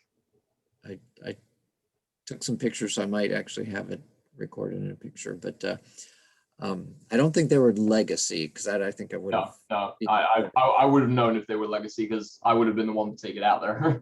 Yeah, okay. But the interesting thing is that as I was talking to them, I said, well, you know, obviously your dealership is selling a lot of gasoline cars right now. What happens when the purchase price of electric vehicles falls below gasoline vehicles? And immediately he had an answer back to that. He said, they're not going to fall below. They're not going to be cheaper than gasoline vehicles. So two thoughts went through my mind. One was, is that the line that the Ford Corporation is feeding to the dealers to keep them happy? Because obviously we know that the dealers make their money selling gasoline cars now and servicing gasoline cars. So they want that to continue as long as possible. Or was it just that individual's opinion? He just didn't think that they'd be able to get the cost of batteries any lower than what they are now. What do other people think? From what I've been told at Legacy, again, this is what I've been told, you know, by management at Legacy, is that they cannot answer that question directly. So it probably was his personal opinion. But management at Legacy does believe that they will drop out to the point where electric vehicles are cheaper than the gas counterparts. Not within the next 5 years, but maybe the next 8 years or so. And at that point, they're going to start, they're already making switches in the models to the way that they sell things to accommodate that. So. Okay, well, 8 years is closer in than the 2035 deadline that GM has given itself for only selling electric vehicles. So Yeah. that's interesting. Yeah. Say I came across a report that said the Mustang Mach-E projects its pony logo onto the car that it stops next to. So, and other brands are doing this as well. So I cannot be the only one who's heard about this, because I rarely read about this. So I'm imagining a good surface to project this logo onto. So it needs to be the side of another vehicle. So I'm imagining you pull up to a red light, and next to you is a big pickup truck with a big thing, the side of it's like a movie screen, and Ford projects its pony logo onto that just because, for no particular reason. I must have missed that feature on mine, because I didn't have that feature on mine. I was wondering if you could turn that off, I didn't see that feature. I did notice, though, completely semi-relevant, when you do open the door, it does shine the logo down, and it does illuminate the floor with the logo down. So the only thing I have to say bad about the Mach-E was I did not like the mirrors, the wing mirrors. To me, they were too small. They were more European wing mirrors than American wing mirrors, in the fact that they didn't give you the real full image. They were kind of shrunk down a little bit. But I mean, for those of you that are gun aficionados, it will actually carry a full 50 BMG AR-10 in the back lengthways. So that gives you an idea of how much space you have in back. Okay, and I see that Sterling, as I was commenting about how many reservations people have, he's marked down that he's got 2 Cybertruck reservations. All right. Yes, and they're about, I guess about 500,000 reservations apart. So, Okay. so but where I am today, I have a 2013 Chevy Volt that is about to lose its 8-year battery warranty. So I'm going to sell it. So if anybody's interested in it, I'd be willing to probably give the Kelly Blue Book dealers deal on it. But I would strongly think about it, because it's a GM product, and I bought it from Mac Hike, and they don't have a service tech there today, and they never have in the 8 years that I've owned the car. This is scary. And but we asked them. We had a battery issue with it, and it was still under warranty. I was pretty sure that it was covered under warranty. But when I was talking to them to the phone before I brought it into the shop, the car left me on the side of the road at about 11:30 at night, me and my wife. But it was real close. It wasn't a dangerous. It was a dangerous traffic situation. Houston police officer helped me push the car into a parking lot. So we were safe after that. And the Houston police, first responders, there for you, right? And anyway, I asked them how much it would. They warned me that it might not be under warranty. Well, it's a high voltage system. I knew it was under warranty, but they said it would cost $3,000 or $4,000 just to pull the battery on that Chevy Bolt, not the Bolt, the Volt, 2013. And I asked them, which one is it? 3,000 or 4,000? They said, well, we don't know. And they don't know because they have never done it.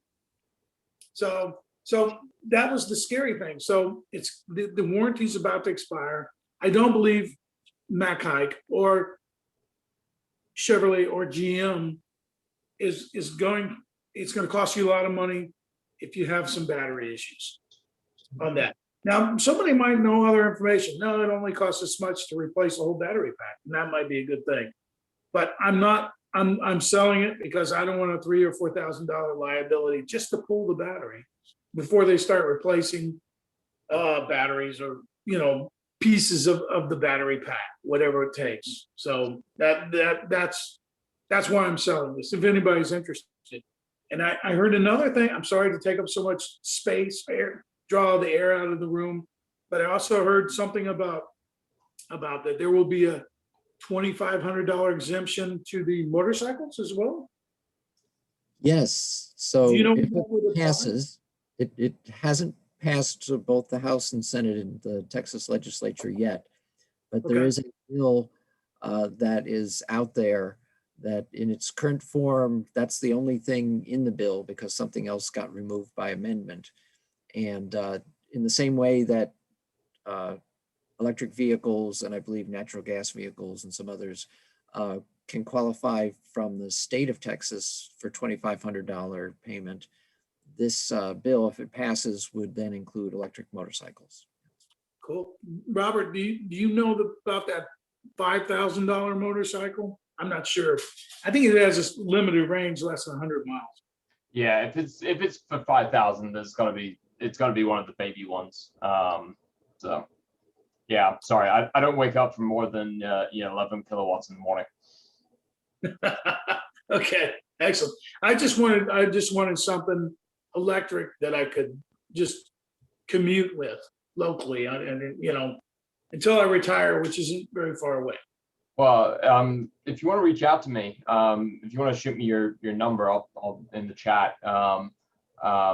There's a couple of Zero DSRs I know that are coming up for sale here pretty soon that are going really cheap, like $4,000 or $5,000 for an 80-mile battery pack range. And that's through a dealer. No, these are all private sale. Okay, so you have to buy it through a dealer to get that $2,500 discount. Well, I assume that's probably for new vehicles as well. These would be used. So okay, so I'll just look around for a motorcycle that's a reasonable price that I can get from a dealer. Are there many dealerships here? No. Or in Texas? What about Texas? No. There's one. I take it back. There's two motorcycle dealers that deal with Zero motorcycles. There's one here in Houston, which is Gulf Coast BMW. And if I were you, I would avoid them like the bubonic plague. Okay. If you want to call me, I will gladly tell you horror stories that will make your skin crawl. The other one that I would highly recommend, though, is AF1 in Austin. However, even with the max battery pack on the SR 14.4, you cannot make it home from Austin to Houston without finding a charge. Now, someone may or may not know, but there is no readily available charge points for a J1772 in the battery range that you have on an SR 14.4. So unless you plan to tow it back, it's not an option to ride it back. Okay. Ask me how I know this. You must have been doing a little bit of pushing. So I came across, I took it back there for a service because I had some accessories put on, and so I was coming back and I calculated it out. I did all the math, and it said I should be able to get. There is a charge point in I-10 on one of the. It's just before Buc-ee's. It's on the Houston side before Buc-ee's. That has actually a J1772 charger, and I knew that if I can get there, I can get to home. Right. And I did all the math, and I stayed exactly at 60 miles an hour in full eco mode. I was passed by every living thing on the road, and I still came up 20 miles short of Wow. the charger. And I was like, well, crap. So I called AAA and I said, I need a flatbed. And they said, okay, we'll send a flatbed. They sent a regular tow truck. And I said, no, I need a flatbed for a motorcycle. They're like, oh, we don't tow motorcycles. I'm like, well, good thing I have other numbers to call. So there's a guy I know that does motorcycle towing specifically. That is his job. And he actually has a palletized crate that he brings out. And I said, now, I'm not in Houston. He's like, well, where are you at? I said, I'm just out here. And he said, I'm going to charge you a little bit extra, but I'll come do it. And I was like, I don't really have a choice, so go ahead and come on out. And he came and he picked me up and he took me 20 miles to the charger. And there actually was a La Quinta there as well. So I plugged the bike into charge. I went to the La Quinta and took a nap for 2 hours and then rode home to Houston at about 4 o'clock in the morning. Yeah, I think I would just find somebody to tow it. Yeah, That's going to be too late. It'll be another year at least for it. yeah. So I mean, the Energicas, which are the new bikes that are coming out, actually do have a 22 kilowatt battery on them, and they have DC fast charging. So that expands a lot more options for charging and for range. With an Energica RS1, an Energica Evo, which is their medium range bike, you should be able to make the Austin-Houston trip. Barely, but you should be able to make it with no stopping. So. Okay, we just took a trip in my wife's Model 3 to Lakey, Texas, and we charged to 100% at the house, and we drove to Lakey. We charged at the river house we stayed in. We were able to charge that up to about 90, almost 90, and then we went to San Antonio and visited some people, put a couple hundred more miles on there. And I would say what we spent, and we also picked up on a charge point. It was a little bit more expensive than the Tesla chargers, but I would say we probably put 700 miles on there, maybe more, and spent $15, 15. Wow. And I was that after the trip, I had a range anxiety at points, but I thought, man, that's a cheap way to go cruising, you know. So I'll tell you this. So I started a new job in February of this year, and I actually now don't have the luxury of having a charger at the office anymore. So I actually have to do everything on one trip. To give you an idea, I live in Richmond. I drive to 249 at Beltway 8, just outside of the Arctic store. And I do that trip roughly 3 or 4 times a week, depending on if I can skip away from working at home one day. And I can get up there with about 50% battery, and I can get home with about 30% battery. Today, actually, I hit massive traffic coming home and actually was able to come home with 45% battery. So I was happy about that. Slowed you down a little bit? Yeah, slow me down a little bit. Apparently, you can't do 80 miles an hour in stop and go traffic. So who knows? Excellent. I'm sorry I've been hogging all this time, but anyway, if you know somebody that wants a 2013 Chevy Volt, I'm selling mine. But that's good to let everybody know about that. So thanks, everybody. This has been great participation. And the